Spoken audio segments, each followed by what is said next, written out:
Agora, falando de fundo, porque a gente tem fundo base 10 que é muito acessível. Sim. E as pessoas acabam muitas vezes comprando pela questão de ser base 10. Você gosta desses fundos, professor? Você pode citar alguns que você gosta, que você acha que é válido para os nossos telespectadores estudarem? Olha, o fundo base 10 é uma tendência, né? Quando eu comecei a investir era base 1000. Nossa, bem pouco acessível. Exatamente. Mas era o que tínhamos, né? E na verdade, parecia ser pouco acessível, mas na verdade não era, né? Porque as pessoas naquela época aí sim comparavam mais com o imóvel, né? Ah, sim. Então falava assim, hoje você consegue com R$1.000 comprar uma participação num shopping center, né? Então assim, para aquela época era super democrático, né? Aí depois virou base 100, começou ali basicamente em 2012, aí os fundos começaram base 100, e agora base 10, né? Olha, hoje os fundos que eu diria mais populares que as pessoas podem começar a estudar, que eu acho que é interessante, até pela diversificação interna que eles carregam, eu acho que o MXRF e o VGHF são dois fundos que dialogam bem com o que nós estamos falando aqui. Por exemplo, o MXRF, ele tem mais de 1 milhão de investidores.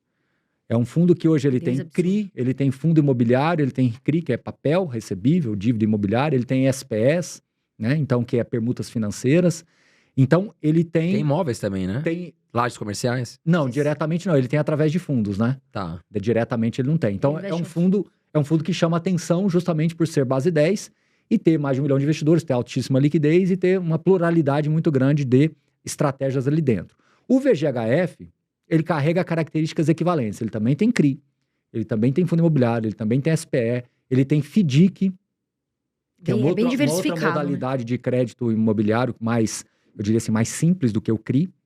E ele tem ação imobiliária também. Então, tá bem diversificado. Tá bem diversificado. Fundos de tijolos, base 10, talvez um que eu me lembre que tem chamado um pouco a atenção, talvez o Gari 11, porque também muita gente perguntando, né? O Gari 11, ele é um fundo que nasceu como GALG, né?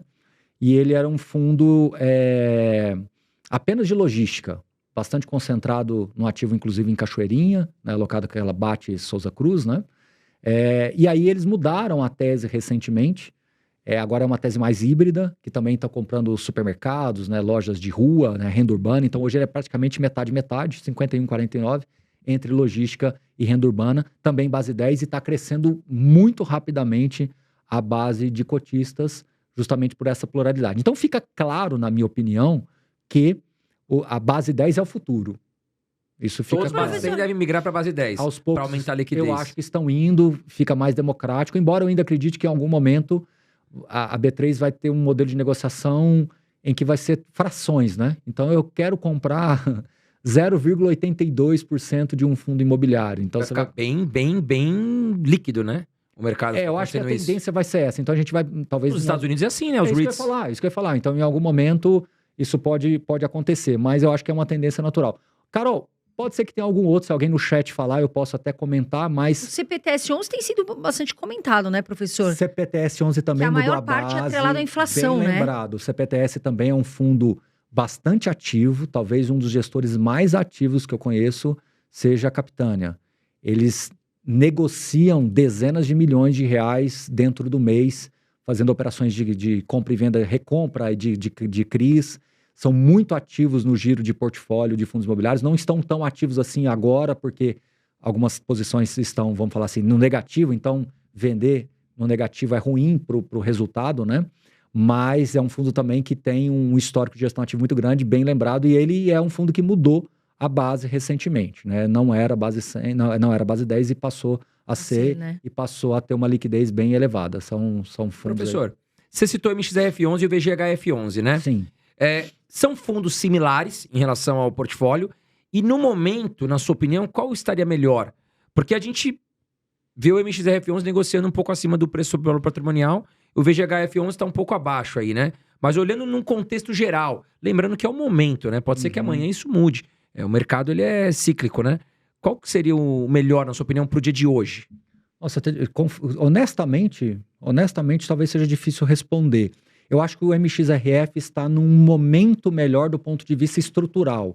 É um fundo que está com mais potencial de alocação agora, fez uma oferta recentemente, está Captou alocando... muito dinheiro, né? Captou muito dinheiro. Até desceu o PVP, né? Tava 1,06 e foi pra 1,03, né? Exato, mas por outro lado ele tá, eu não sei o fechamento de hoje aqui, mas talvez ele esteja com um pouquinho de ágio, mas eu acho que do ponto de vista de momento estrutural, o MXRF me parece mais adequado. O VGHF, ele pode estar melhor do ponto de vista de oportunidade, né? Então ele está com um pouco mais de desconto, tem uma operação ali dentro do fundo que gerou um pouco de polêmica no mercado. Uma queda, desculpa, eu não acompanho esse fundo, Sim. mas teve uma queda brusca, né? O pessoal ficou preocupado um dia que caiu bastante. Não foi, Então, professor? porque assim, o VGHF, ele fez um movimento em que ele alocou cotas, alocou capital em cotas de um fundo, que é da Valora, que é o VGRI 11, que é o de renda imobiliária, e também fez uma alocação comprando uma participação num CRI que foi usado nesta compra. Então, isso gerou um certo desconforto. E esses fundos muito populares, não sei quanto deve ter hoje, mas deve ter mais de 400 mil cotistas, 350, 400 mil cotistas. Então, isso gerou um certo desconforto. E o fundo também teve um episódio de crédito recentemente de uma operação ali que também já está endereçando para resolver. Então, ele teve 2 episódios que gerou um certo desconforto no portfólio e, consequentemente, na base de cotistas. E isso acabou abrindo mais oportunidades para quem tem um horizonte mais de longo prazo e está confortável com essa questão. No caso do MXRF, os problemas que ele teve já foram absorvidos, né? Porque o MXRF, poucas pessoas sabem disso, mas o MXRF ele foi de uma fusão com um fundo chamado XP Gaia, XPGA. Bem antigo, essa história tem anos, 10 anos. E tinha alguns CRIs lá dentro com problema também. Só que isso, se você for lá nas páginas finais do relatório, você vai ver que aquilo ali já ficou tão 0,0 qualquer coisa que as pessoas hoje já não consideram mais, entendeu?